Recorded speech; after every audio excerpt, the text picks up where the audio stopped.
Hello, welcome to Ivy's kitchen and blogs. চলে এসেছি আরও একটা নতুন রান্নার রেসিপি নিয়ে। আজকে আমাদের রান্নার রেসিপির নাম হচ্ছে মাটন। তো আমরা আজকে মাটনটাকে প্রেশার কুকারে বানাচ্ছি। তো চলুন দেখে নেওয়া যাক যে আজকে আমি মাটনটাকে কীভাবে বানাচ্ছি। বানানোর জন্য আমি এখানে 1.5 কেজি ওজনের মাটন নিয়ে নিয়েছি। আর মাটনটাকে আমি ভালো করে ধুয়ে পরিষ্কার করে নিয়েছি। মাটনের সাইজটা ঠিক আমি এরকমই নিয়েছি।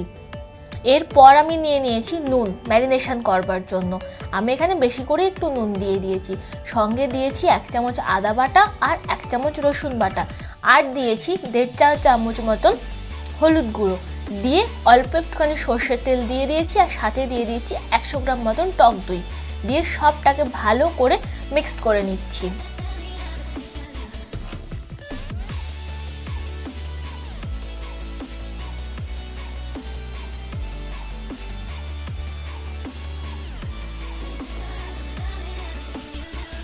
এরপর দিয়ে দিচ্ছি একটুখানি কাশ্মীরি লঙ্কার গুঁড়ো, দিয়ে সেটাকেও আমি ভালো করে মাংসের সঙ্গে ম্যারিনেশন করে নিয়েছি। আমি ম্যারিনেশন করার পর মাংসটাকে আধা ঘন্টার মতন রেখে দেব। এরপর আমি একটা কড়াই নিয়ে নিয়েছি, আর কড়াইটাকে গরম করে নিচ্ছি। কড়াইটা গরম হয়ে যাওয়ার পর আমি এখানে দিয়ে দিচ্ছি সর্ষের তেল, দিয়ে সর্ষের তেলটাকেও ভালো করে গরম করে নেব। সর্ষের তেলটা গরম হয়ে গেলে আমি এখানে দিয়ে দেব আলুগুলো। আমি এখানে এই পরিমাণে বড় বড় করেই আলু কেটে নিয়েছি। দিয়ে আমি দিয়ে দিচ্ছি একটু নুন আর একটুখানি হলুদ গুঁড়ো, দিয়ে আমি আলুটাকে ভালো করে মিক্সড করে নিয়েছি। আর এইভাবে আমি আলুটাকে অল্প অল্প করে ভেজে নেব।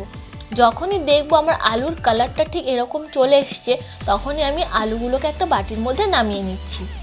এরপর ওই একই কড়াইতে দিয়ে দিচ্ছি আরও একটু সর্ষের তেল, দিয়ে সর্ষের তেলটা গরম করে নিচ্ছি। এখানে আমি কিছু গরম মশলা নিয়ে নিচ্ছি।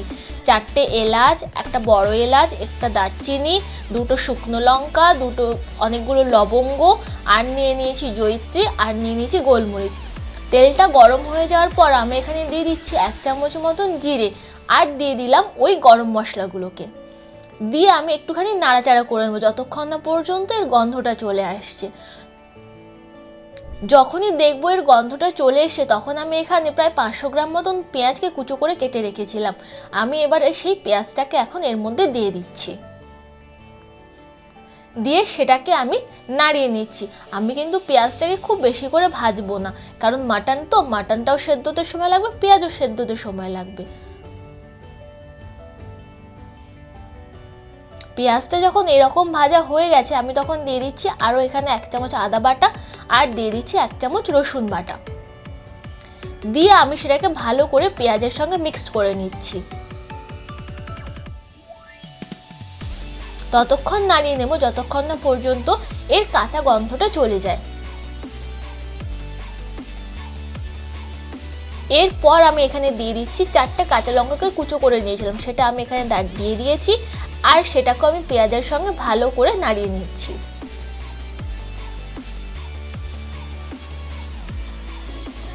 পেঁয়াজটা যখন আমার এরকম ভাজা হয়ে যাবে, তখন আমি এখানে দিয়ে দেবো ম্যারিনেশন করা মাটনটা, আর দিয়ে আমি মাটনটাকে ভালো করে পেঁয়াজের সঙ্গে মিক্সড করে নেব।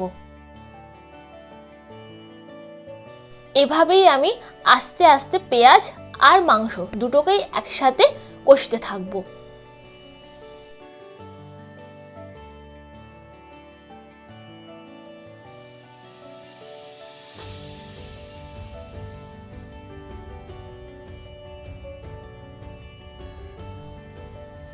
দেখতেই পাচ্ছেন পেঁয়াজটা এখানে কেমন হালকা হালকা সেদ্ধ হয়ে এসেছে, আর মাটনটাতেও আস্তে আস্তে করে তেল ছাড়তে শুরু করেছে।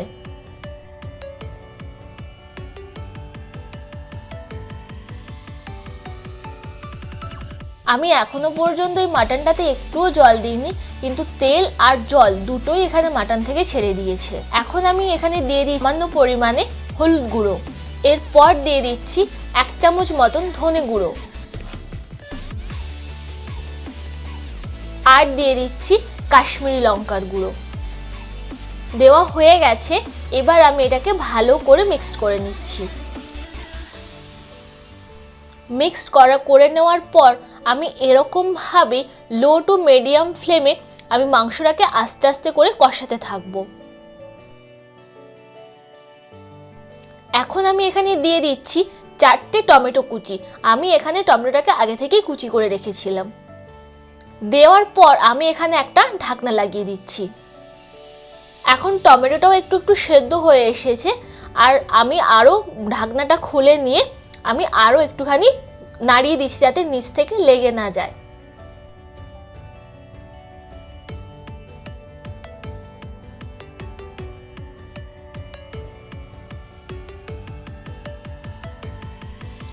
এখন আমার টমেটোর কাঁচা গন্ধটাও চলে গেছে আর মাংসটাও প্রায় অনেকটা সেদ্ধ এসেছে। আমি এখন এখানে দিয়ে দিচ্ছি কাসুরি মেথি পাতা, আর দিয়ে দিচ্ছি এখানে সানরাইজের মিট মশলা।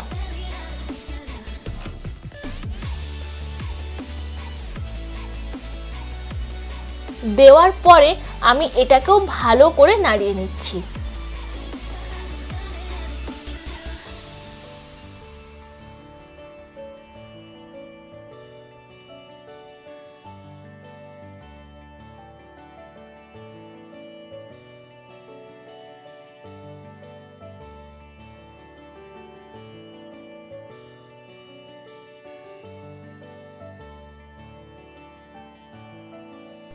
এবার আমি এখানে একটা ঢাকনা লাগিয়ে দিচ্ছি।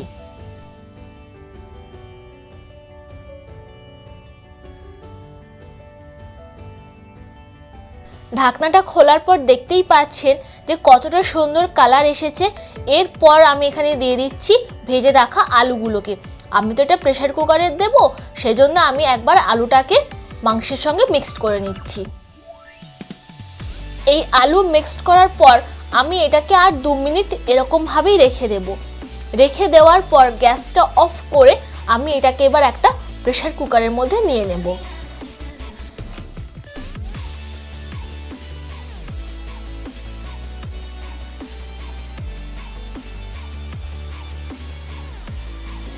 আমি এখানে একটা প্রেসার কুকার নিয়ে নিয়েছি, দিয়ে আমি এটাকে হাতার মাধ্যমে সব মাংসগুলো এখানে আস্তে আস্তে করে নামিয়ে নিচ্ছি।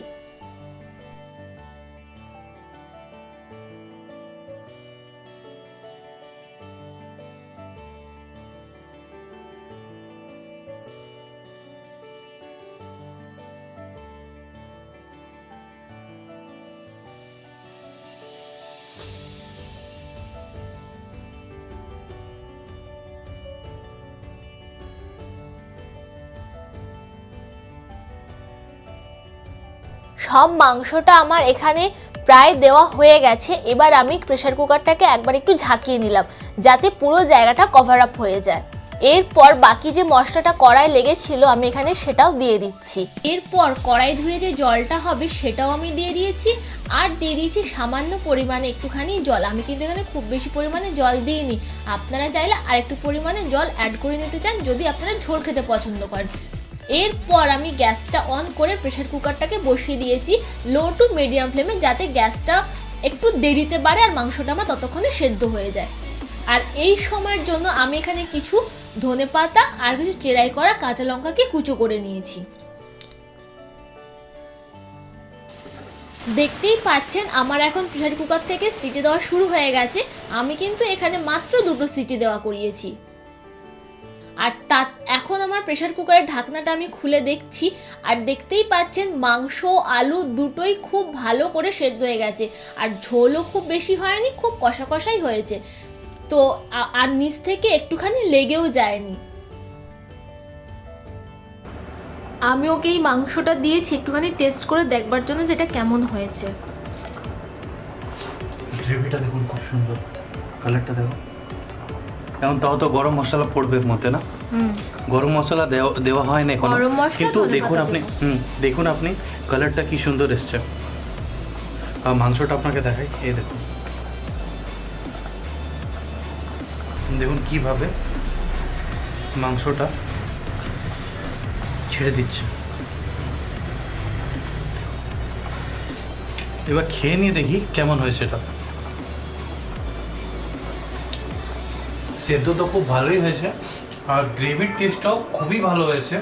এখন তো তাও ধনে পাতা পড়ে নেই, আর মাটন মশলা যেটা আছে ওইটা এখনো দেওয়া হয়নি, কিন্তু আর ওভারঅল জিনিসটা খুবই ভালো হয়েছে খেতে।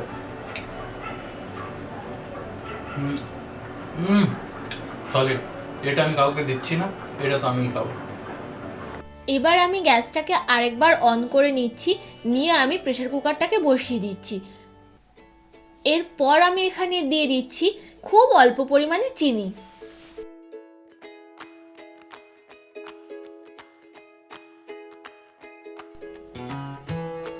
এখন আমি দিয়ে দিচ্ছি অল্প পরিমাণে একটু গরম মশলার গুঁড়ো।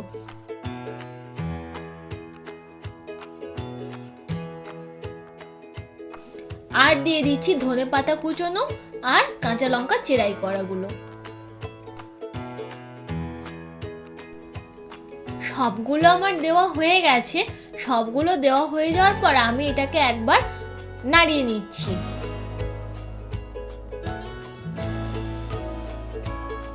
ব্যাস, আমার এখানেই তো মাটন কষা রেডি হয়ে গেছে।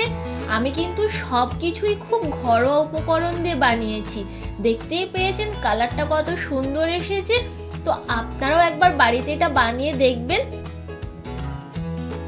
ভিডিওটা দেখে যদি ভালো লেগে থাকে তাহলে মনে করে লাইক, শেয়ার অ্যান্ড সাবস্ক্রাইব করতে কিন্তু ভুলবেন না। দেখা হচ্ছে অন্য কোনো রেসিপির সাথে। টাটা।